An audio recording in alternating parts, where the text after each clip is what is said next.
Banks to recapitalize as CBN proposes 1 trillion naira economy.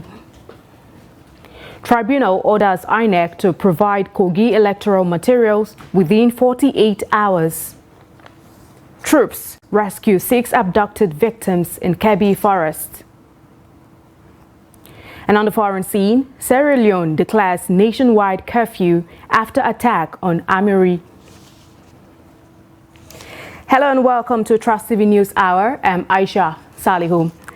Nigeria's commercial banks may be required to increase their capitalization in the coming months in order to support the ambition of the federal government to grow the economy to $1 trillion by 2026 and $3 trillion in 10 years. Governor of the Central Bank of Nigeria, Yemi Cardoso, made the remark while unveiling the bank's monetary policy thrust and economic outlook for 2024 at the 58th Annual Bankers Dinner and Grand Finale of the 60th anniversary of the Chartered Institute of Bankers of Nigeria in Lagos. Cardoso, who was the keynote speaker at the forum, says presently Nigerian banks have passed the stretch test, which suggests that they have the strength to support the $1 trillion economic target of President Bola Tinubu. The CBN governor, who hinted that the Apex Bank will be directing banks to increase their capital base in line with the objective, assured that there is no doubt that Nigerian banks can mobilize the needed capital requirement to fund such an economy. It is not just about the stability of the financial system in the present moment, as we have already established that the current assessment shows stability. However, we need to ask ourselves, will Nigerian banks have sufficient capital relative to the financial system's needs in servicing a $1 trillion economy in the near future? In my opinion, the answer is no, unless we take action. Therefore, we must make difficult decisions regarding capital adequacy. As the first steps, the central bank will be directing banks to increase their capital. He said monetary policies of the bank will aim to achieve price stability, foster sustainable economic growth, stabilize the exchange of naira, and reduce interest rate to facilitate borrowing and investment in the real sector. However, lamented that there is a disconnection of monetary policy transmission in recent times, which has made monetary policy less effective. The Central Bank of Nigeria is committed to achieving monetary and price stability.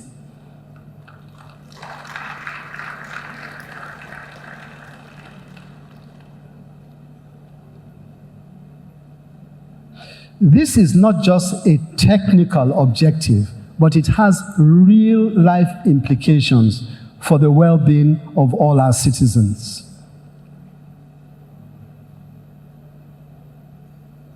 Through targeted policies, transparent market operations, and coordination between monetary and fiscal authorities, we can ensure a more stable exchange rate, control inflation, and create an enabling environment for businesses and individuals to thrive. He said in line with the strategy to refocus the mandate of the bank to its core responsibility of ensuring price stability, the CBN will discontinue direct quasi-fiscal activities and instead utilize orthodox monetary policy tools for implementing monetary policy. He noted that in recent times, the bank diverted from its core mandate and was engaged in quasi-fiscal activities that pumped over 10 trillion naira in the economy through almost different initiatives in sectors ranging from agriculture, aviation, power, youth, and many others. He said the bank has also approved the adoption of an explicit inflation targeting framework to enhance the effectiveness of its monetary policy. Cardoso hinted that the monetary policy MPC meeting may not hold again this year, claiming the Apex Bank has met the statutory requirement, which stipulates 4 minimum meetings per year. Tranche payments have been made to 31 banks to clear part of the blockage of foreign exchange forward obligations. While applauding the CIBN, the Minister of Finance and Coordinating Minister of the Economy of Nigeria, Wale Edun, said Bola Tinubu-led government is committed to building a stable and resilient economy. He said the decisions taken by the federal government are difficult but necessary in turning the country around, attracting investment, creative jobs, and reducing poverty. And I commend all participants in the banking industry for what they have been able to achieve, including taking Nigerian banks to the shores of Europe as well as the rest of Africa. It's a sign of what we are able to deliver, what we are able to offer to the financial world. Chairman of the body banks, CEOs, and Managing Director Zenith Bank, Mr. Ebenezer Onyegu, called for the support of the reforms introduced by the CBN. Vice President Kashim Shettima and Lagos State Governor Babajide Sanwo-Olu were represented by Special Advisor to the President on National Economic Council (NEC) and Climate Change Rukaya El-Rufai and Lagos State Commissioner for Finance Mr. Abayomi Oluyomi, respectively. Regarding the federal government's $1 trillion economy ambition, we now have joining us virtually Murtala Adoge Mohammed, who is a strategist and policy analyst, and he'll be speaking with us on the ambitious $1 trillion economy. Welcome to the News Hour.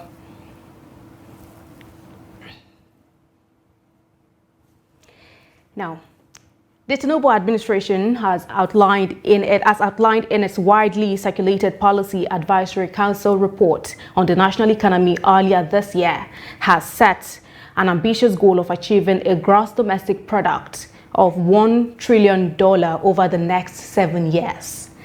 Is this a realistic target, given the fact that the economy is more or less depressed as we speak? Yes, thank you so much for giving me the opportunity to be part of this conversation this evening. I think it's a fantastic idea to have a big ambition of trying to get 1 trillion naira in the next 8 years. But you see, what we normally pay attention to whenever there is this kind of policy-related issue is we expect the policymakers or the initiator of this fantastic idea to clearly tell us what will be the benefit for Nigerians.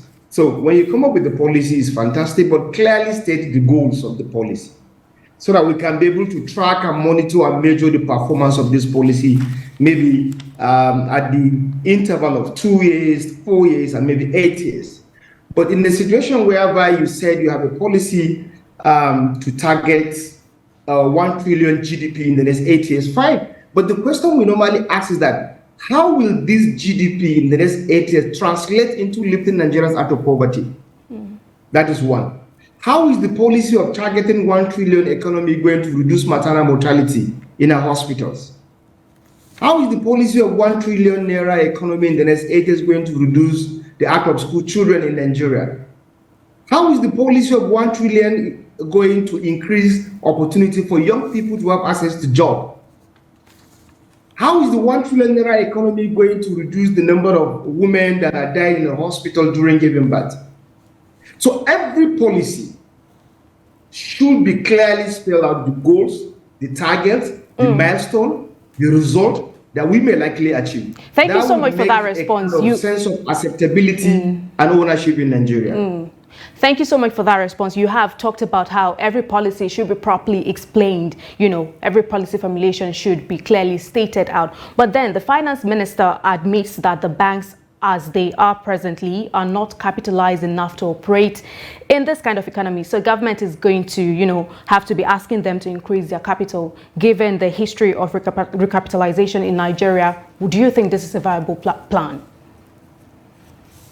Yes, okay. You see, another implication is that we're in a very critical situation. With the subsidy removal, the economy is not smiling. People are finding it very difficult to have a 1 square meal.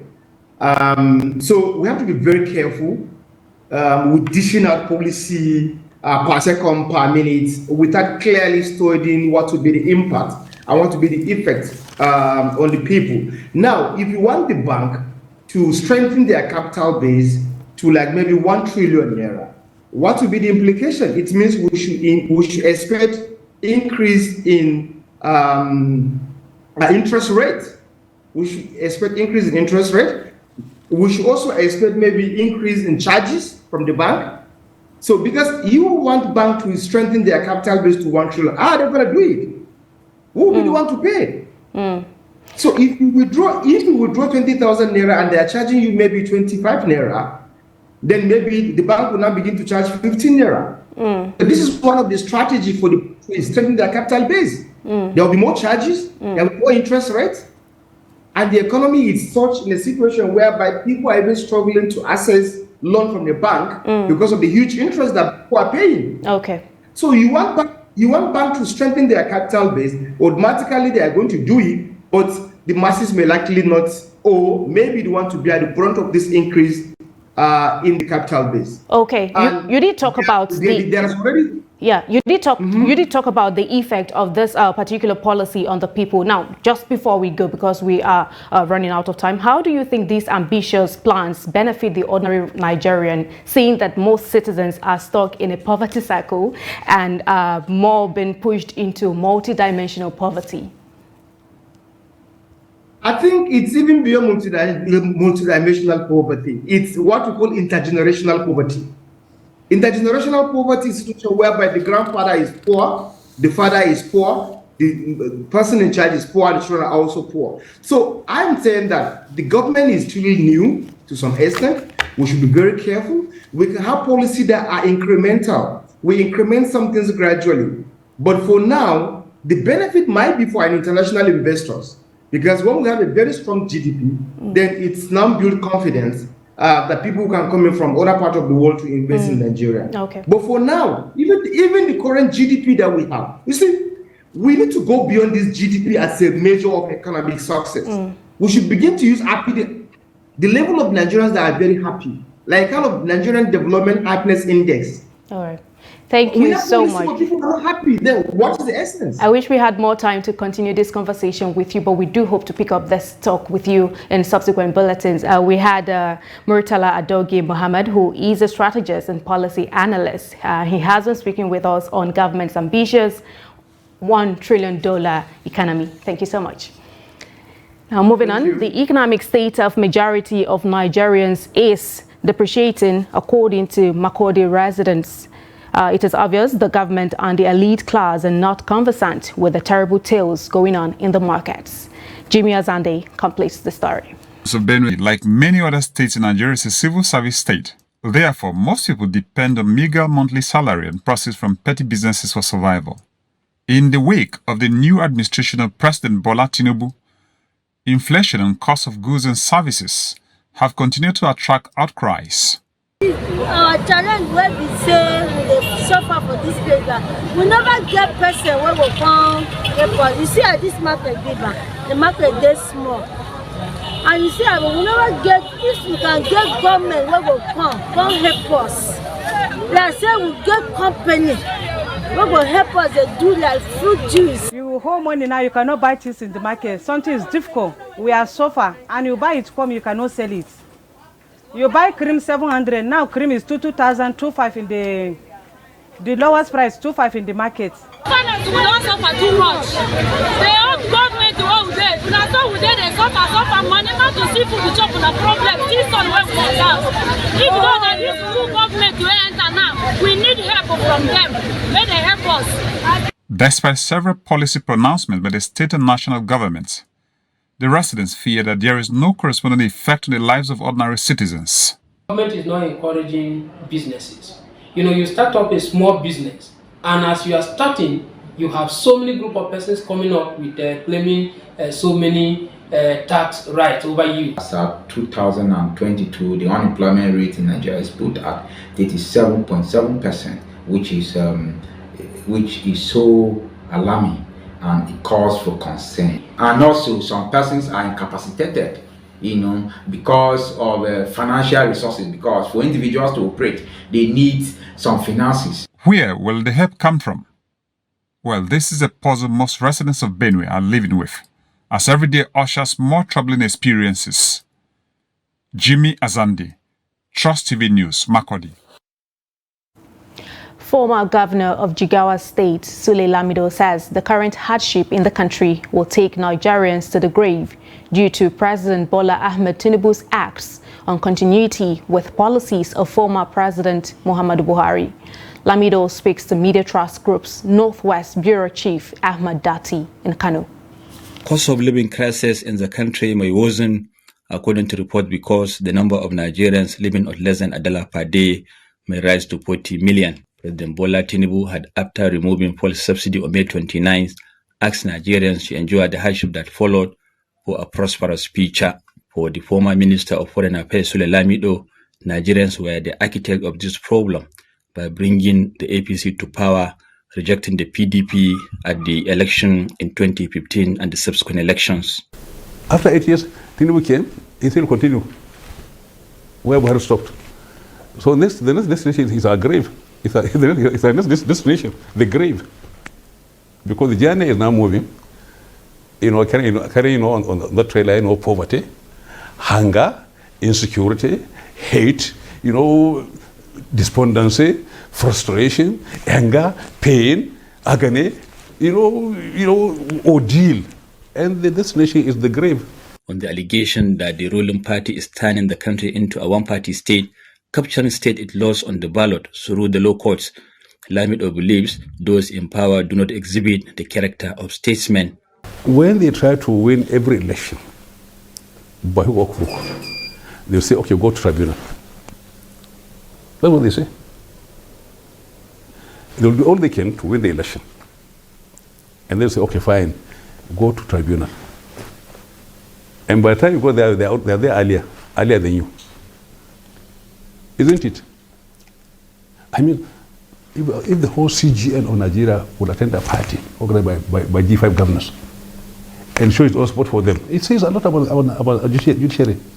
He also dismissed insinuations that imposing his son led the party to lose the election in his native Jigawa state, saying he was rather humiliated by his party and former President Goodluck Jonathan because of partisan political interests.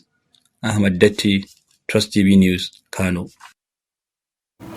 The Governorship Election Petition Tribunal in Kogi has given the Independent National Electoral Commission 48 hours to issue certified copies of electoral materials on the November 11 off-cycle election in the state to the Social Democratic Party.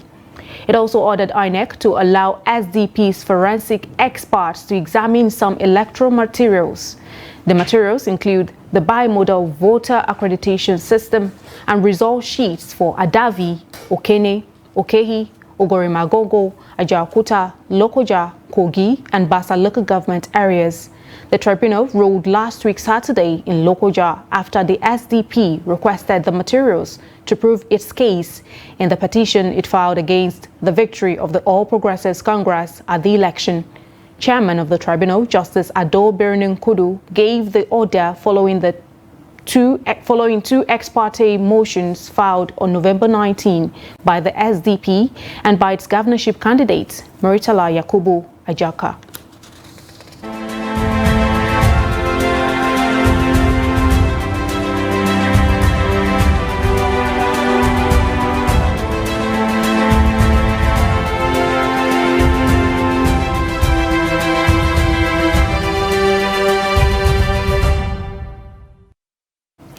Grasshopper is a tropical insect which feeds on plants and other grasses in tropical and semi-arid regions, which favors its existence.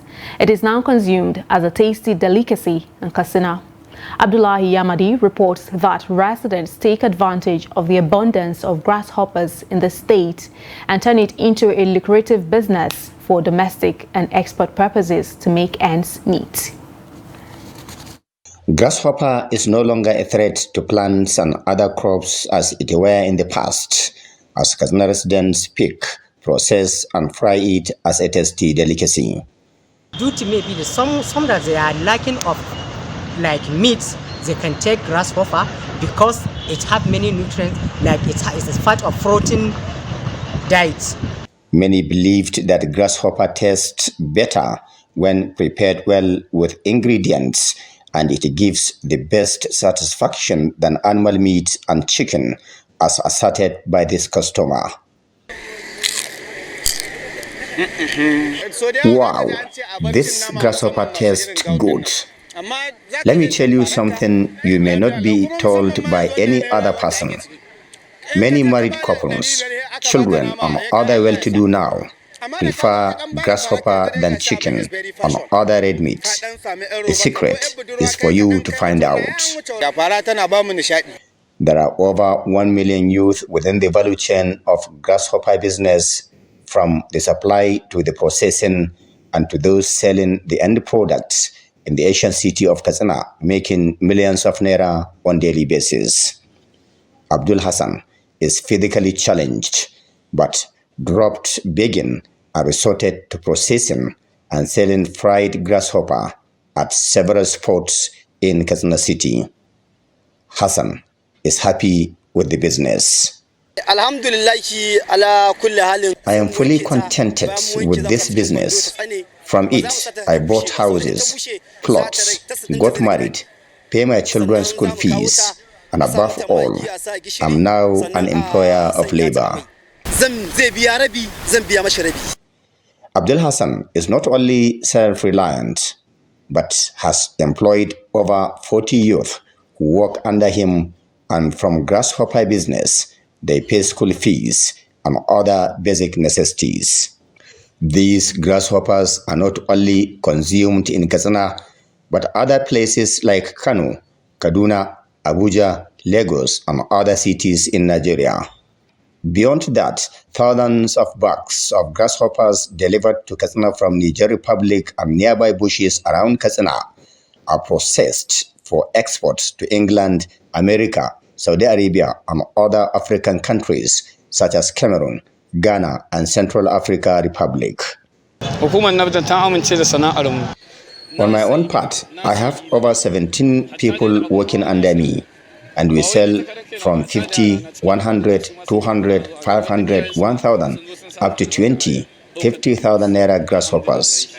In fact, I have some merchants who buy and send it to their customers in Europe, Saudi Arabia, Ghana, Cote d'Ivoire, USA, and others.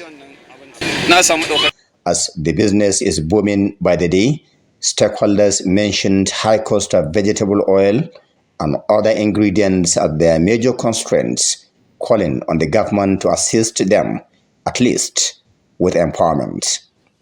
Abdullahi Izumayamadi, Trust Television News, Katsina.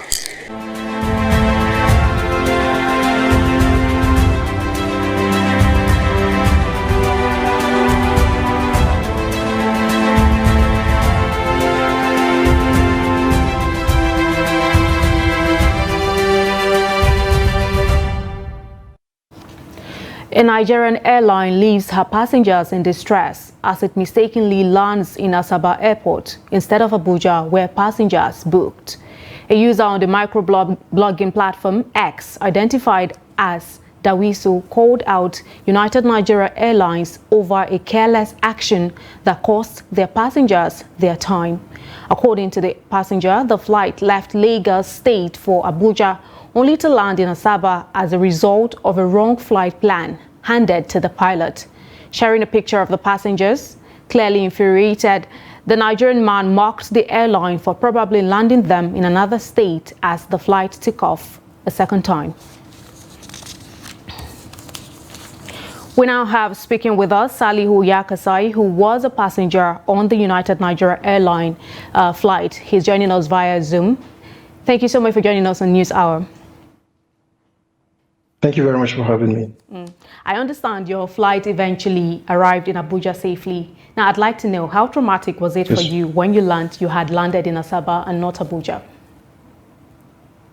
I think, so the flight was initially supposed to depart Lagos, MM2, at about 2 p.m. And then we got delayed for a little over an hour. And then when we boarded the flight, it was clearly announced that we are heading to Abuja as expected.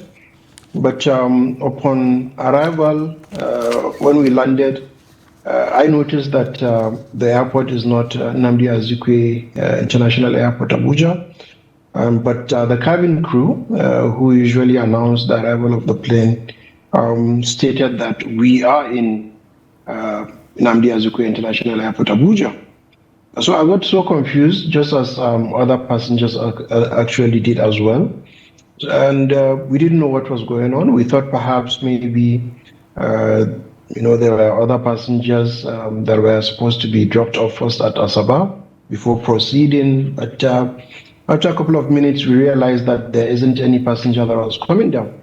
So passengers started getting agitated, and that is when, after some few minutes, we had announcement from the pilot that he apologized and said that they got a wrong flight plan, but they are sorting it now, and within a short period of time, we will continue our journey to Abuja. We are on ground in Asaba for about 30 minutes before continuing our journey to Abuja, and where we eventually landed safely. Okay, so the pilot announced a wrong flight plan after you had landed in Asaba Airport. Now, the United Nigeria Airlines management has released a statement that your plane was diverted to Asaba due to poor destination weather, meaning these are two conflicting stories. However, do you think this entire scenario was handled professionally by airline crew, and will you be asking for redress? Generally, I've been in a number of flights that had weather challenges, and usually there should be announcements while we were on the plane airborne that there are weather conditions in Abuja, and as a result we have to be diverted to another airport. That didn't happen.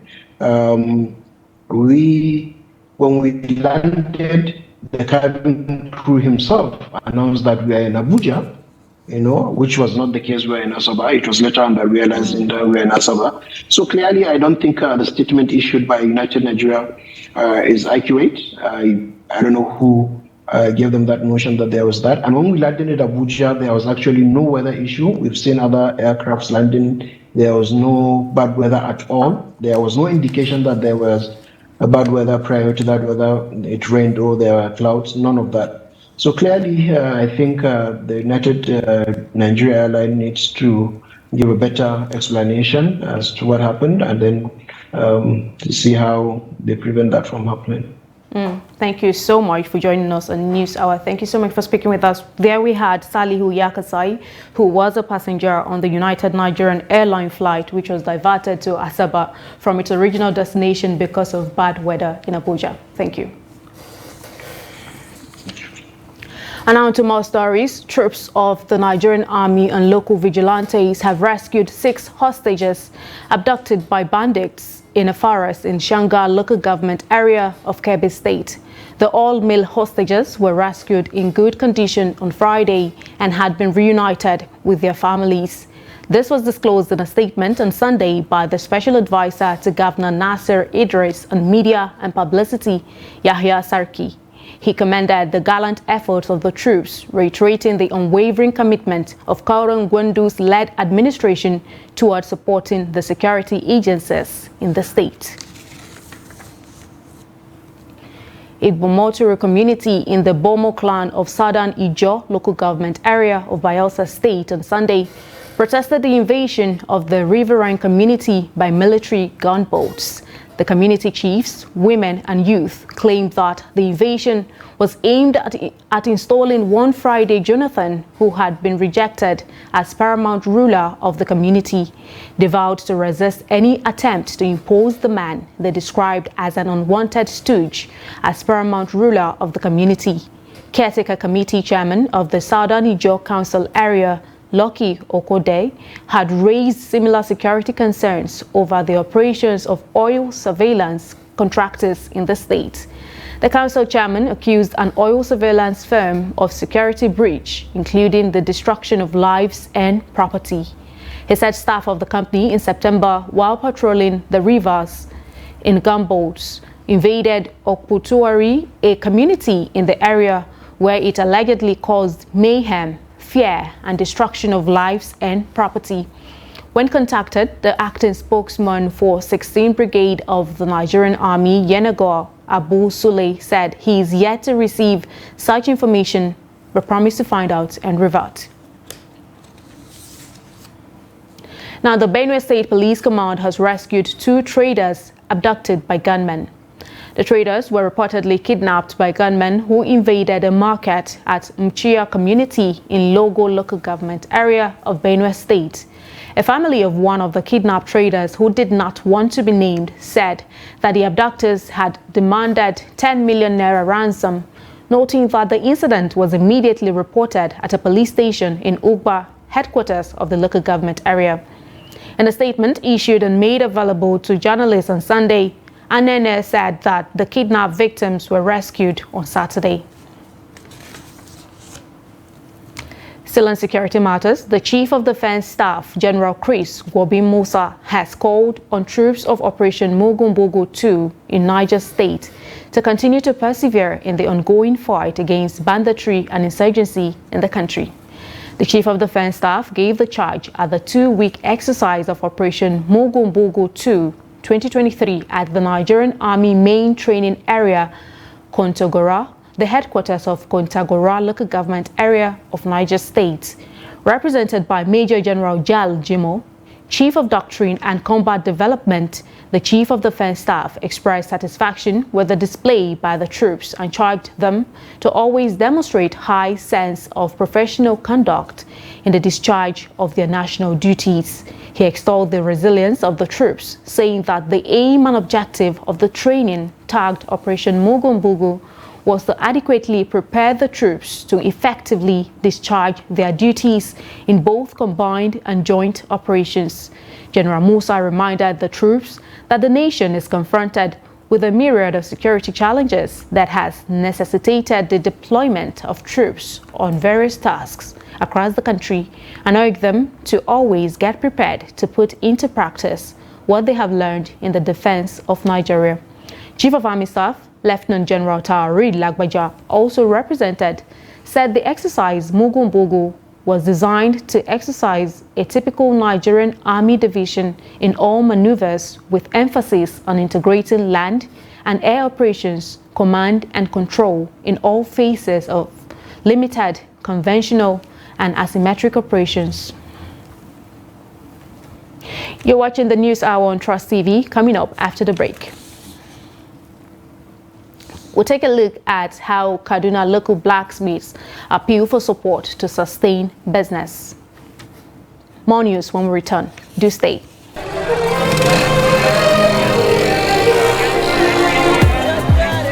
Welcome to Trust TV, where we document the Nigerian story.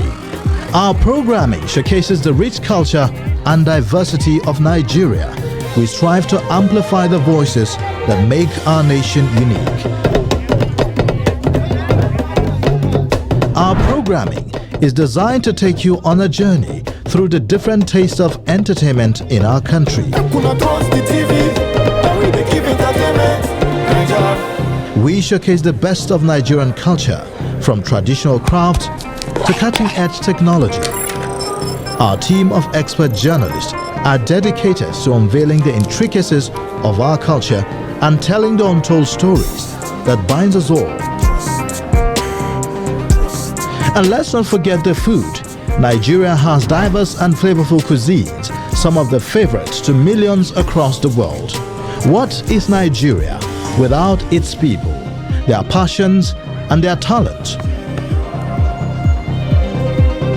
Trust TV is not just a channel, it's a platform that brings you closer to everything that makes Nigeria great.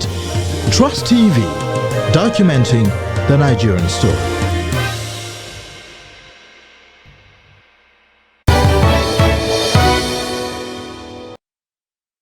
Welcome back and thank you so much for staying. If you're just joining us, this is the News Hour on Trust TV. Let's take a look at a recap of some of our top stories. We told you that banks to recapitalize as CBN proposes $1 trillion naira economy. And Tribunal orders INEC to provide Kogi electoral materials within 48 hours. Moving on to more stories, one person has been rescued from the partial collapse of a building under construction in the Federal Capital Territory, Abuja. It was gathered that the incident occurred on Saturday at a construction site in the Central Business District beside Taj Bank in the nation's capital. This was disclosed in a statement by the spokesperson of the Federal Capital Territory Emergency Management Agency, Nkechi Issa, who said the agency was informed about the collapse 1 hour after the construction workers unsuccessfully tried to rescue their trapped colleague to no avail. The team from FEMA and the FCT fire service were able to rescue the trapped man with the aid of extrication equipment and the construction company's excavator. The victim was part of laborers casting the first floor of the building when the entire cast fell on him, the statement read. According to Issa, the victim is currently receiving treatment at the National Hospital, Abuja. Visiting the site, FEMA's Acting Director General, Mohammed Sabo, urged developers to always adhere to the building codes and standards. He called on construction companies and developers to avoid the use of substandard materials or cut corners during construction.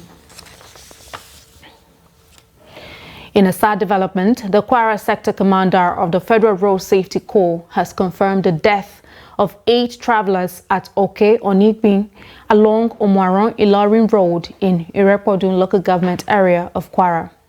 Corps Commander Stephen Dawulung confirmed the death in a statement signed by the Public Relations Officer of the Corps, Busari Basambo.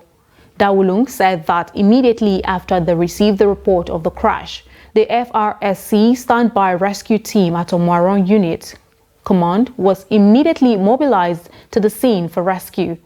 Dawulung further noted that the victims were conveyed to Ajishafe Hospital, Omaron, for medical attention, while the 8 corpses were deposited at the mortuary of Adeyemo Hospital, Omaron. He said that further investigation revealed that the crash was caused by speed, wrongful overtaking, and poor visibility. Now, Reverend Father Nwa Igwe Stephen, a Catholic priest in Anambra State, has been remanded for allegedly raping and impregnating a teenager. An Awka Chief Magistrates Court, otherwise known as the Children, Sexual and Gender-Based Violence Court, Anambra State, remanded the priest in prison till December 6, 2023. The magistrate ordered the prosecutor to transmit the original case file to the Office of the Attorney General and Commissioner for Justice of Anambra State. The priest was also accused of forcefully taking the pregnant minor to Benin City, Edo State, where she was delivered of her baby. But police investigation revealed that the whereabouts of the said baby is still unknown. Banning gala night and other social events perceived to be promoting immorality by Hisbah in Jigawa State is generating mixed feelings among those affected by the ban. Chairman, Youth Drama Entertainment Association of Nigeria in the state, Kawu Burning Kudu, says if given the chance, they can use the entertainment business to reduce prostitution in the state and generate income for the state government to turn around the economic fortune of the state. Trustee Viz Adamu Imam sent in the report.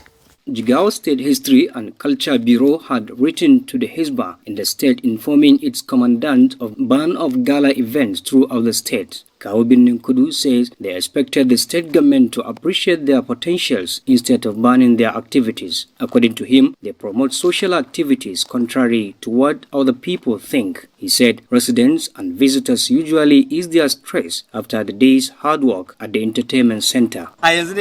A yanzu akalla in ka ban tage shekara guda zan tar maka kudin da baka taba zo. The previous government realized our importance. They built this place purposely for entertainment. Open Theatre Center is our own place to have something doing, not to remain idle. We have Ministry for Youth and Sports because we are special people. He further said that their work is purely to reduce restiveness among adults and youth, not to engage in social vices. Mummunan an ame da shi wata kalma ce mummuna gidan gala. Kuma gala sai turanci ne. Ba wai wani a gala ba haduwar shine gala din. To amma mutane ko it's not what they thought. They misunderstood gala night. Gala is a gathering.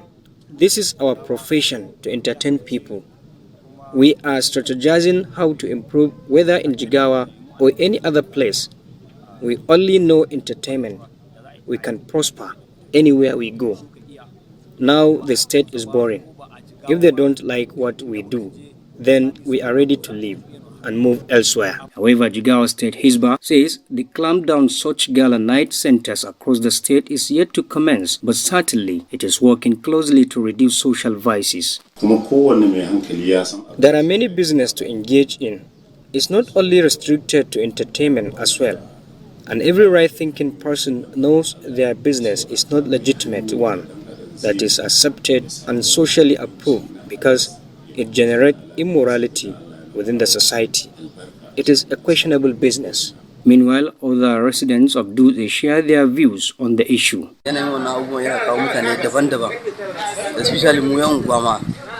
If the place will bring insecurity, it's better to stop it completely. We, the residents, are witnessing different kind of visitors, and the said social gathering will last till around 11 or 12 midnight daily. In fact, we are in support of the temporary closure. Our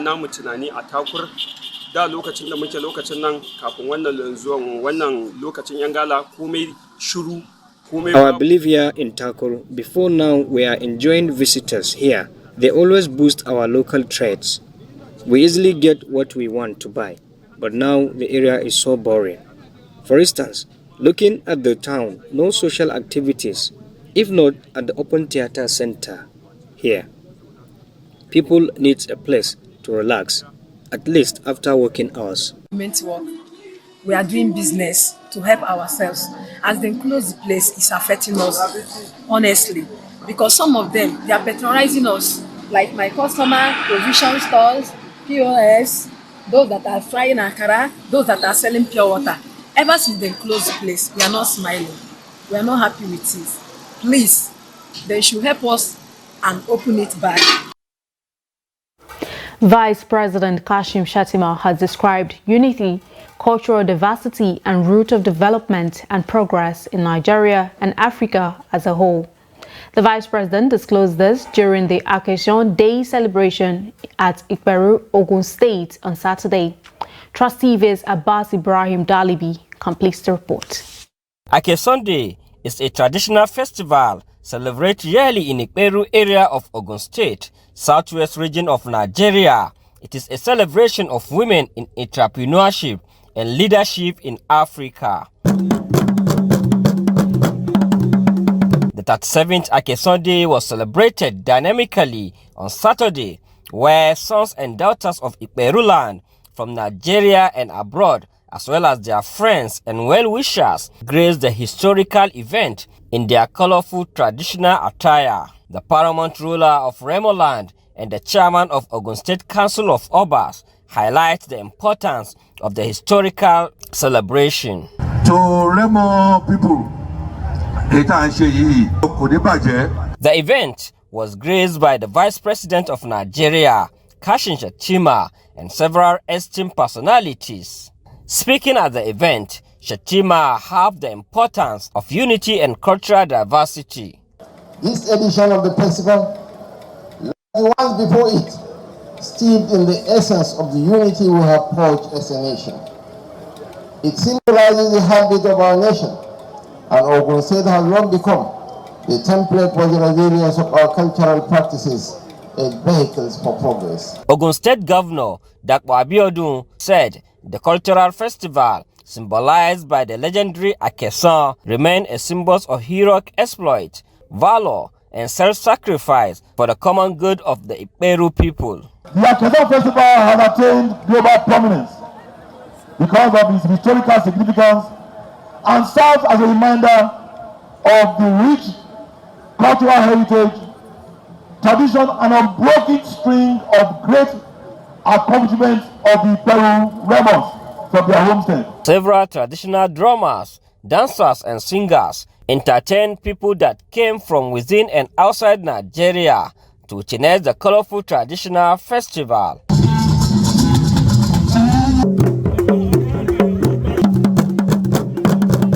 Abbas Ibrahim Alibi, Trust TV, Lagos.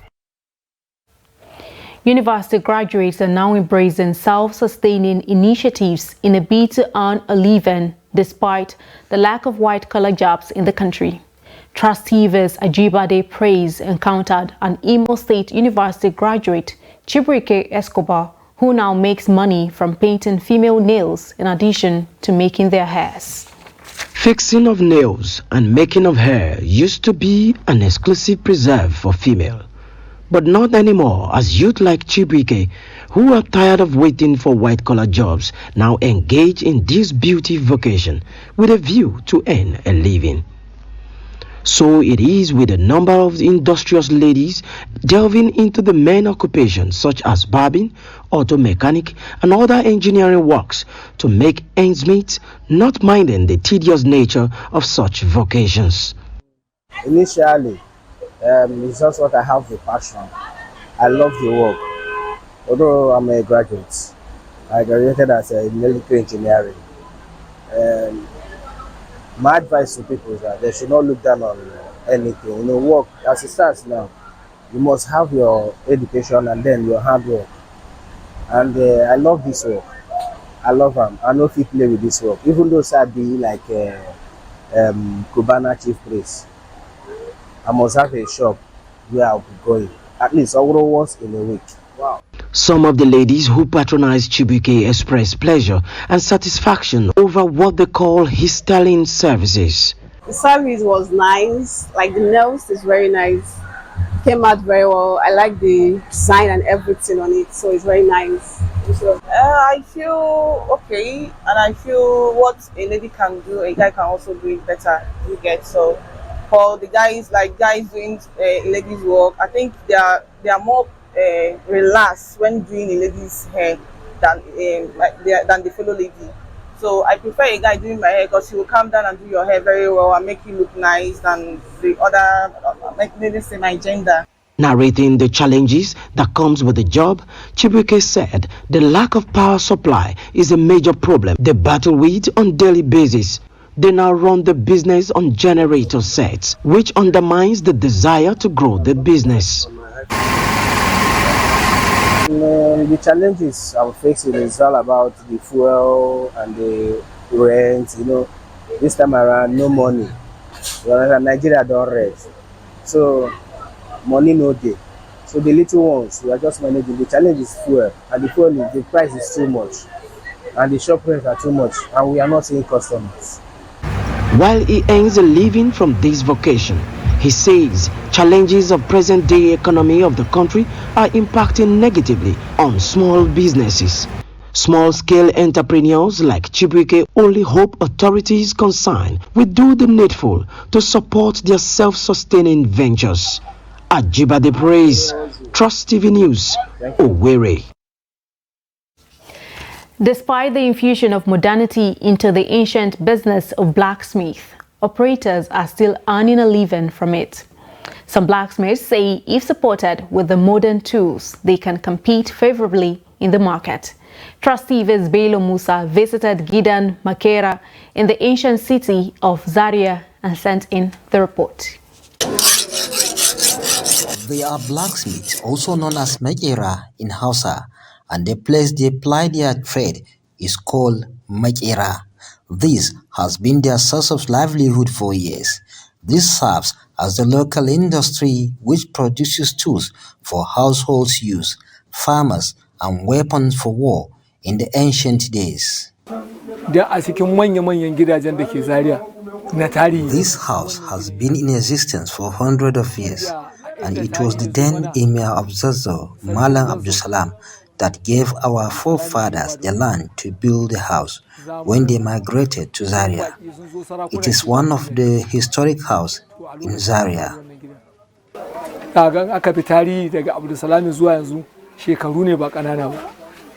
This cultural building of the house has been there for ages. It comprises many compounds with a nuclear family.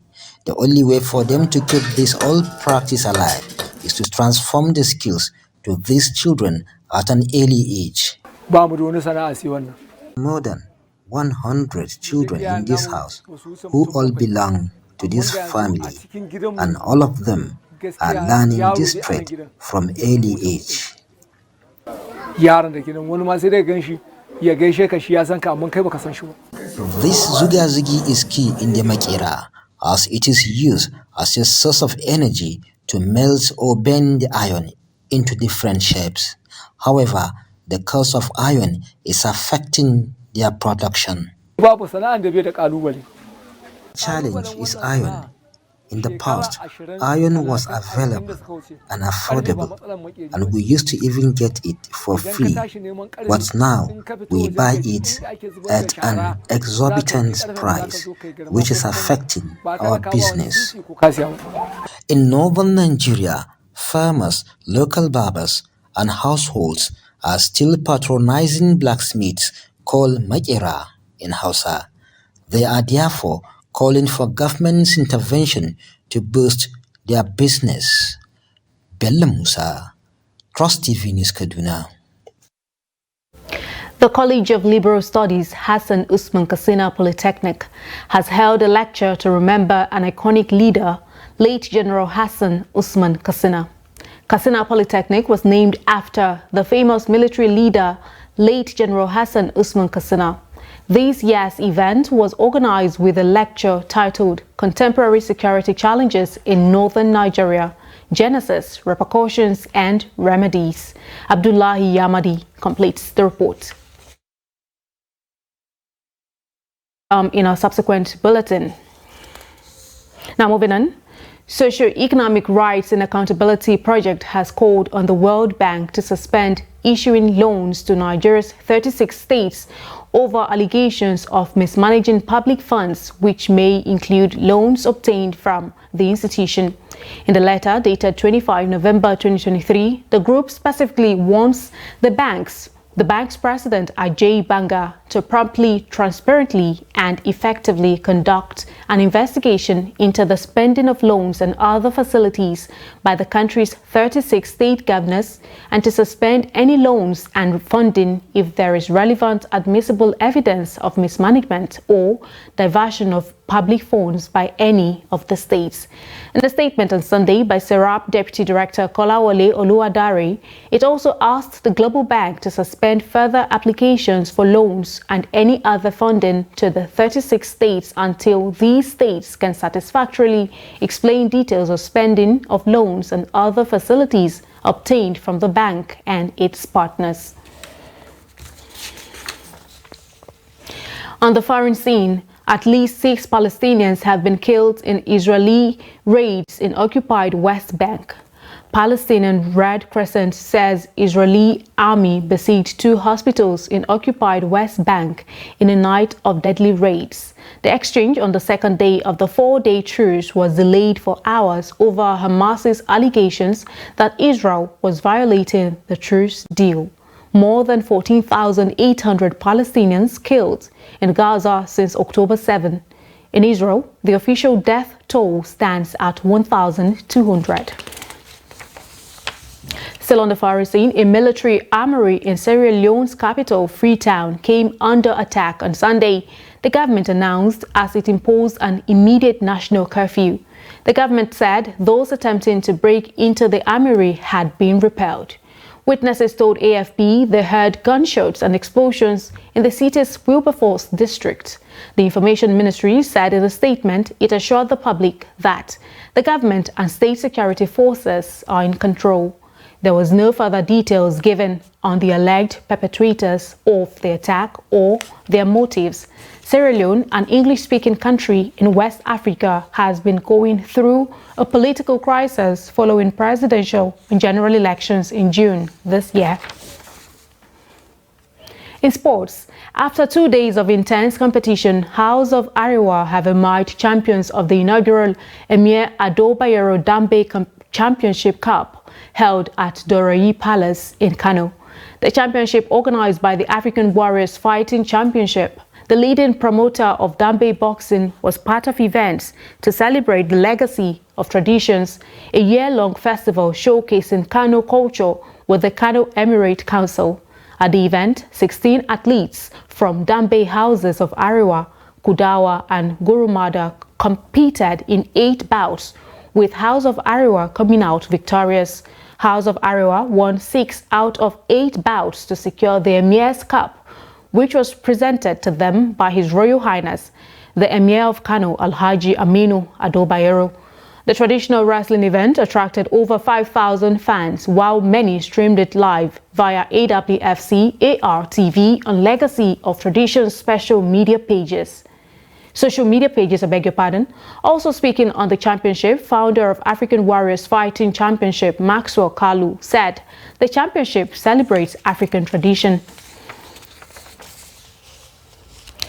Terry Venables, who guided England to the Euro 96 semi-finals and Barcelona to the 1986 European Cup final, has died aged 80, his family said in a statement on Sunday. Venables endeared himself to English football fans with a superb run to the last four of Euro 96, which England hosted, including a stunning 4-1 thrashing of the Netherlands. Venables also enjoyed success with a Tottenham Hotspur side that included the brilliant but erratic Paul Gascoigne, lifted the FA Cup in 1991. Venables also won the trophy as a player in 1967 whilst at the club. His time at Spurs ended in bitter acrimony after having been named chief executive. He fell out with the then owner, Alan Sugar. With that, we've come to the end of the news hour on Trust TV. Do not forget to follow us across all of our social media platforms and also join our YouTube live stream for more news, programs, and documentary. I'm Aisha Salihu. Thanks for your time.